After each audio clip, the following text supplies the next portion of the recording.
अस्सलाम वालेकुम दोस्तों, तुसी देखते पे हैदर अली एनिमल टीवी ते मैं तुम्हारा दोस्त हैदर अली सियाल जनाब। सब तो पहले अपने चैनल को करो सब्सक्राइब ते बेल आइकन दे बटन करो प्रेस के मेरी आने वाली हर नवी लेटेस्ट वीडियो दा नोटिफिकेशन दोस्तों को पहुंचदा रहे और दोस्त देखते रहन। अल्लाह दे खास करम ते फजल दे नाल जनाब हैदर अली सियाल दोस्तों वास्ते हमेशा अच्छे और बेहतरीन जानवरों की वीडियो लैके आंदा है और अल्लाह दे खास करम ते फजल दे नाल अज भी लैके आया। आज की वीडियो जनाब बड़ी ही बेहतरीन ते बड़ी ही लाजवाब होने वाली है। कैमरामैन जनाब तुहानू मझ दी तसल्ली करावेगा। पूरे मुठ दे थाने मरले मरले ते विरले ते जनाब फुट फुट वहाना मझ बाहर कड्डी फिरदी है।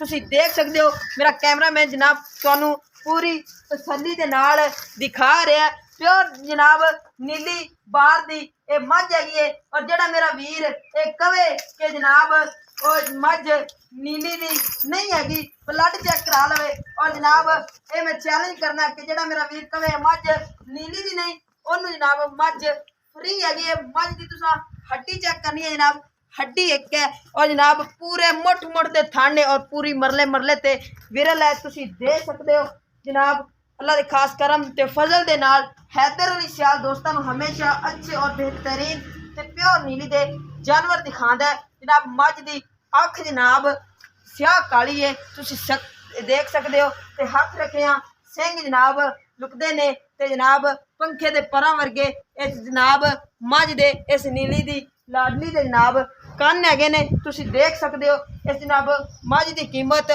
9 लाख है। जेड़ा मेरा वीर खरीदना चाहता नंबर स्क्रीन ते नजर आ रहा है जनाब 0342 86 85 060 ते राबता कर सकते हो।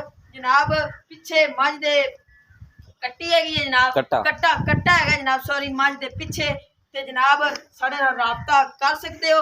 ये जनाब मझ दे विच कोई कमी पेशी नहीं हैगी।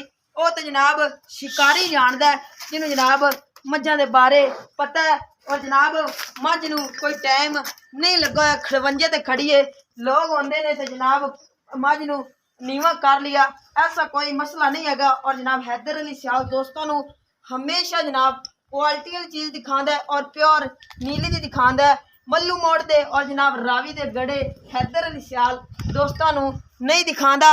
अगर जनाब मेरे दोस्तों नूं मेरी आज की वीडियो पसंद आई होवे तो जनाब वीडियो लाइक करो, चैनल नूं सब्सक्राइब करो तो जनाब अपना बहुत सारा ख्याल रखना है। मिलांगे एक अच्छी और बेहतरीन वीडियो के नाल। पाकिस्तान जिंदाबाद, पाक आर्मी हमेशा जिंदाबाद।